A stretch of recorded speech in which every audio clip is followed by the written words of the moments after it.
Hello, good morning, नमस्कार। सभी का स्वागत है स्पिरिचुअलिटी मैटर्स अध्यात्म की और मेरे इस चैनल पे। आई होप सब अच्छा कर रहे होंगे अपनी लाइफ में, लाइफ को एंजॉय कर रहे होंगे। और जो आजकल हम जो दर्शन कर रहे थे, हमने चारवाक दर्शन किया, बौद्ध दर्शन किया, जैन दर्शन किया, इसके बाद न्याय दर्शन हमने किया और हम वैशेषिक दर्शन में प्रवेश कर गए थे। लेकिन हम थोड़ा सा आज इससे हट के एक नई श्रृंखला शुरू करने वाले हैं, क्योंकि फ़िलॉसफ़ी काफ़ी समय तक कंटिन्यूएशन में रहा है, तो मुझे ये लग रहा है थोड़ा चेंज करना चाहिए।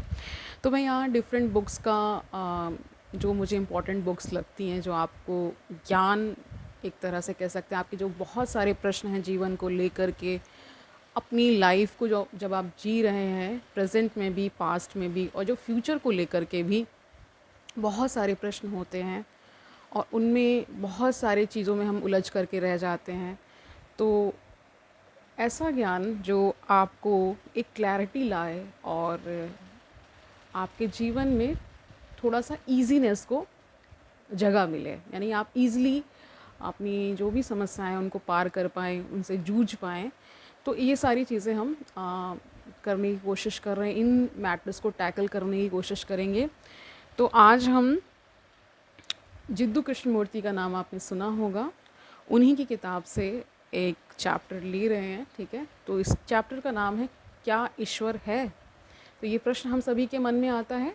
तो यहाँ पे ये जो फॉर्मेट है किताब को लिखने का, वो प्रश्नकर्ता और उत्तर के, जो उत्तर कृष्णमूर्ति दे रहे हैं और प्रश्नकर्ता प्रश्न कर रहे हैं, जो लगभग सभी ज़्यादातर दार्शनिकों का, ज़्यादातर जितने भी ज्ञान की मूर्ति रहे हैं उनका रहा है। आज की डेट में अगर आप आचार्य प्रशांत को लें तो उनकी किताबें भी इसी प्रकार हैं कि प्रश्नकर्ता प्रश्न करते हैं और आचार्य प्रशांत जी उसका उत्तर देते हैं। उसी के फॉर्मेट में किताब पब्लिश होती है। इसी तरह मैंने ओशो की किताबें पढ़ी हैं तो उसमें भी यही फॉर्मेट रहा है, और जिद्दू कृष्णमूर्ति जी की भी किताबें हमने जब पढ़ी तो यही फॉर्मेट उसमें भी रहा है। तो देखिए प्रश्नकर्ता क्या प्रश्न कर रहे हैं। मैं सच में यह जानना चाहूँगा कि क्या कोई ईश्वर है। अगर वह नहीं है तो जीवन अर्थहीन है। ईश्वर को न जानते हुए मनुष्य ने हजार विश्वासों और प्रतिमाओं में उसका आविष्कार कर डाला है। इन सब विश्वासों से जन्मे विभाजन और भय ने उसको अपना सहचर मनुष्यों से अलग कर दिया है ना। यानी उसके जो साथ साथ जो लोग होते हैं, सहचर यानी साथ साथ चलने वाले लोगों को उससे अलग कर दिया है। कई लोग इसको मानते हैं, कई नहीं मानते हैं। इस विभाजन की पीड़ा व उपद्रव से बचने के लिए वह और भी विश्वासों को रच लेता है और बढ़ती हुई विपदाएं और उलझनें उसे मानो निगल चुकी हैं। नहीं जानने पर हम विश्वास को अपना लेते हैं, यानी कि जब हम नहीं जानते तो कुछ चीज़ें मान लेते हैं, ये इसका अभिप्राय निकलता है, ठीक है। क्या मैं ईश्वर को जान सकता हूँ, ये प्रश्न कर रहे हैं। मैंने भारत में तथा यहाँ भी बहुत से संत महात्माओं से यह प्रश्न पूछा है और उन सभी ने विश्वास पर ही बल दिया है, ठीक है। विश्वास करें तभी आप जानेंगे, बिना विश्वास के आप कभी भी नहीं जान सकते। आपका क्या विचार है, ये प्रश्नकर्ता ने जिद्दू कृष्णमूर्ति से प्रश्न किया है। अब कृष्णमूर्ति क्या कहते हैं वो जानिए। कुछ भी पता लगाने के लिए विश्वास का होना ज़रूरी है।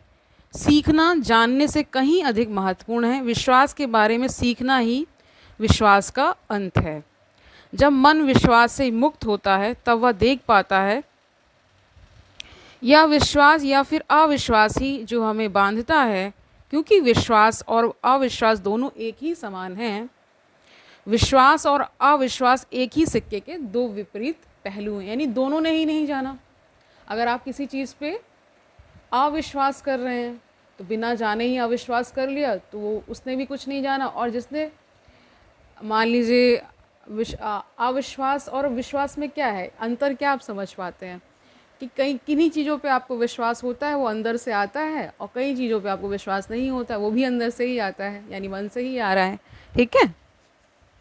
तो यही बता रहे, दोनों एक ही सिक्के के पहलू हैं, दो विपरीत पहलू हैं। लेकिन तो विधि परक अथवा निषेध परक विश्वास को हम पूरी तरह अलग हटा सकते हैं। आस्तिक और नास्तिक दोनों एक सरीके ही हैं, तो इन दोनों को एक ही बोल दिया।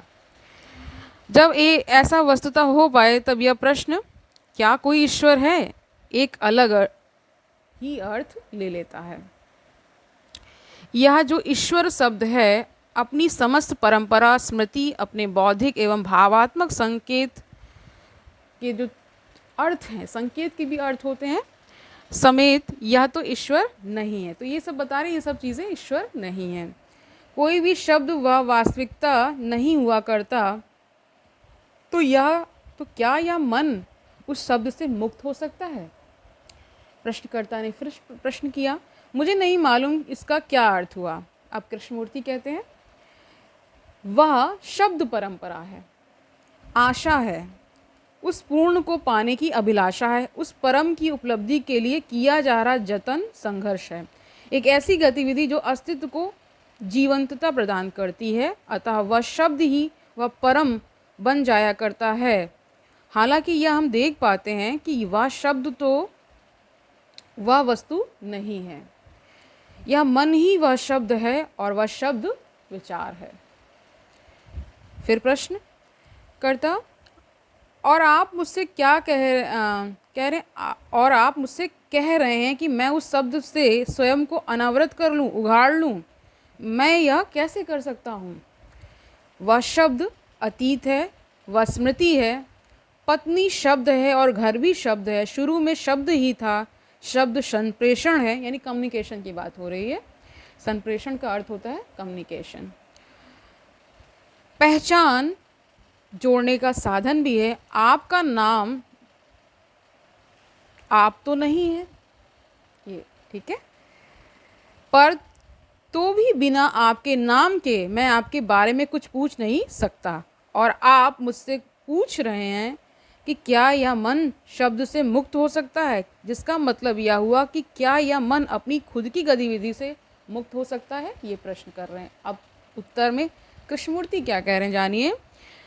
वृक्ष का संदर्भ लें तो वह वस्तु हमारी आंखों के सामने है और सार्वभौम सहमति से वह शब्द वृक्ष की ओर संकेत करता है। ईश्वर शब्द के संदर्भ में ऐसा कुछ भी नहीं है जिसकी ओर यह शब्द संकेत कर रहा हो। अतः हर मनुष्य उसके लिए जिसका कोई हवाला नहीं, जिसे लेकर कोई संकेत नहीं, अपनी ही एक छवि विशेष गढ़ लेता है। धर्मशास्त्री इसे एक ढंग से रचता है, बुद्धिजीवी दूसरे ढंग से, और विश्वासी और अविश्वासी भी अपने अपने ढंगों से इन्हें बना लेते हैं। तो यहाँ पे देखिए कृष्णमूर्ति का कहना है कि हम सब ने अपने अपने अनुसार ईश्वर की गणना कर ली है ना। बहुत सारी कहानियों में, बहुत सारे चित्रों में, है ना। चित्रों का अर्थ है यहाँ पे जब हम चरित्र की बात करते हैं, बहुत सारे हमने चरित्र गढ़ लिए ईश्वर के संबंध में, ठीक है। बहुत कहानियाँ बना ली, है ना। आस्तिक अलग कहानी बनाता है, नास्तिक अपनी अलग कहानी बनाता है, और इसमें जो बीच में है, कभी वो आस्तिक हो जाता है, कोई नास्तिक, ऐसे भी लोग होते हैं ना कि जब कोई विपदा पड़ी या कुछ ऐसा हो तो भगवान की शरण पहुंच गए, अन्यथा वो दूर रहते हैं। तो ऐसे लोग भी हैं। हर कह सकते हैं इस जीवन में, इस पूरे ब्रह्मांड में, विशेषकर इस पृथ्वी पर ही जीवन है, क्योंकि तो यहाँ पे आपको भांति भांति के लोग मिलते हैं, और इन भांति भांति के लोगों में विचार क्योंकि अलग अलग हैं, और उनका रहन सहन, उनका कह सकते हैं बैकग्राउंड बहुत डिफरेंट होता है ना। कि कोई किसी को मानता है, कोई किसी को मानता है, ये सारी चीज़ें चलती हैं। तो यहाँ पे वही बात कही जा रही है, ठीक है। कह रहे विश्वासी और अविश्वासी भी अपने अपने ढंगों से इन्हें बना लेते हैं, यानी ईश्वर की रचना कर लेते हैं। आशा यह विश्वास उत्पन्न करती है और तब फिर खोज तलाश की जाने लगती है। यह आशा मायूसी की उपज है। मायूसी, हताशा, उससे जो सब हम अपने चारों तरफ के संसार में देखते हैं, मायूसी से आशा का जन्म होता है। ये भी एक ही सिक्के के दो पहलू हैं। जब आशा नहीं तो नरक होता है, और नरक का यह डर ही हमें आशा की प्रेरक जीवनता देता है। तब भ्रांति की शुरुआत हो जाती है। वह शब्द हमें भ्रांति तक ले आया, ईश्वर तक तो कतई नहीं। तो ईश्वर वह भ्रांति है जिसकी हम उपासना करते हैं। अविश्वासी एक अलग ईश्वर की भ्रांति रच लेता है जिसकी उपासना वह करता है। राज्य, यूटोपिया या कोई पुस्तक जिसके बारे में वह सोचता है कि उसी में सारी सच्चाई उपलब्ध है। इसलिए हम अपने आपसे, इसलिए हम अब आपसे यह पूछ रहे हैं, यानी ये सामने वाले व्यक्ति से है, कि क्या आप उस शब्द से और उससे जुड़ी भ्रांतियों से मुक्त हो सकते हैं, ये प्रश्न है। ठीक है, तो अब ये सारे प्रश्न कृष्णमूर्ति भी बीच बीच में अपने वाक्यों के माध्यम से कर रहे हैं। प्रश्नकर्ता फिर, मुझे इस पर ध्यान मनन करना होगा। कृष्णमूर्ति, अगर भ्रांति नहीं तो शेष क्या रहता है, पूछ रहे हैं। प्रश्नकर्ता, केवल जो है। कृष्णमूर्ति, यह जो है ही परम पवित्र है। प्रश्नकर्ता फिर से, अगर यह जो है ही परम पवित्र है, तब तो युद्ध परम पवित्र हुआ, घृणा द्वेष ना, अस्त व्यस्तता, पीड़ा, घंग, धन लोलुपता, लूट मार, सब परम पवित्र हो गए। तो ये उनका एक तरह से वो क्या कहेंगे, इसे रिफ्लेक्ट करा रहे हैं सामने वाले व्यक्ति को, कि अगर ये सारी चीज़ें भी तो संसार में, लूट मार है, ये सारी चीज़ें हैं ही, द्वेष है, ईर्ष्या है, अस्त व्यस्तता है, पीड़ा है ना, तब तो हमें किसी भी परिवर्तन की बिल्कुल बात नहीं करनी चाहिए। अगर जो है ही वही पावन है, तब तो प्रत्येक हत्यारा, डकैत और शोषक कह सकता है कि मुझे मत छूना, मैं जो कर रहा हूँ वह क्या है, पावन है। ठीक है, प्रश्नकर्ता ने ये सब बोला है। ठीक है, कृष्णमूर्ति अब कह रहे हैं, जो है वह परम पावन है, इस कथन की सहज सरलता ही बहुत बड़ी गलतफहमी की ओर ले जाती है, क्योंकि हम इसके सच को नहीं देखते। अगर आप देख पाते कि जो है वह पावन है, तब आप हत्याएं नहीं करते, आप युद्ध नहीं छेड़ते, आप आशा नहीं लगाते, आप शोषण नहीं करते। यह सब कर लेने के बाद आप उस सत्य से प्रतिरक्षा का दावा नहीं कर सकते जिसका आपने उल्लंघन किया है। वह श्वेत आदमी जो दंगे में मुब्तला उस काले आदमी से कहता है, जो है वह पावन है, दखल मत दो, जलाओ मत, उसने देखा ही नहीं है, इसलिए कि अगर उसने देखा होता तो वह अश्वेत, वह निग्रो उसके लिए पावन होता, और तब कुछ जलाने की, तब कह रहे, और तब कुछ जलाने की कोई दरकार ही नहीं रहती। अतः अगर हम में से हर एक इस सच को देख पाए तो परिवर्तन तो होना ही है। यही सच को देखना ही परिवर्तन है। अब प्रश्नकर्ता फिर से, मैं यहाँ यह पता लगाने आया था कि क्या ईश्वर है, और आपने तो मुझे एकदम उलझन में डाल दिया। ठीक है, तो कृष्णमूर्ति कहते हैं, आप यही पूछने आए थे कि क्या ईश्वर है। हमने कहा यह शब्द भ्रांति की ओर ले जाता है, जिसकी हम उपासना करते हैं, और भ्रांति की खातिर हम स्वेच्छा से एक दूसरे को मिटा डालते हैं। जब कोई भ्रांति नहीं होती, तब जो है वही परम पावन है। अब हम यह देखें कि जो भी है असल में वह होता क्या है। किसी भी आगत क्षण में जो है वह भय हो सकता है, और या घोर निराशा भी हो सकती है, या क्षणिक आनंद भी हो सकता है। ये सब लगातार बदलता जा रहा है, और फिर एक प्रेक्षक, देखने वाला भी है, जो कहता है ये तमाम वस्तुएं लगातार बदलती रहती हैं, पर मैं चिरस्थायी हूँ। क्या यह तथ्य है? क्या जो है वस्तुतः यही है? क्या वह प्रेरक, कह रहे हैं कि जैसे आप इसको इस तरह से समझिए कि आपके सामने सारी चीज़ें घट रही होती हैं, एक एक घटना घट रही होती है और चीज़ें बदल रही होती हैं, लेकिन आप जो देखने वाले हैं, ठीक है, एक तो ये शरीर बॉडी है, एक जो चैतन्य है, वो जो देखने वाला है, वो तो निरंतर हर चीज़ को विटनेस कर रहा है।